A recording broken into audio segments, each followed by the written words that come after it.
كنتكلموا على اللوبيات لانه هذا هو المصطلح، وهذا هو يعني مهم. هو اللوبيات راه قويه جدا، ولكن راه تقدر تكون في اي بلاصه. راه ما كنعرفوش هاد اللوبيات كيفاش كتشتغل.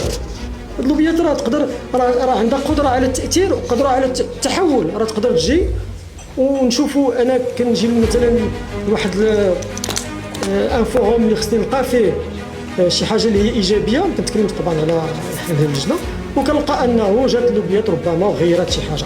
اذا كنظن انه لابد نكونوا واعيين ان هذا توجيه النقاش العام خصنا نحديو مع يعني المغالطات، وخصنا نحديو مع يعني هاد لا كاباسيتي ديال اللوبيات انها تدخل وتغير وتاثر على الراي العام للدفاع عن المصالح ديالها، لان المصالح ديالها في بعض الاحيان راه على حساب المصلحه العامه.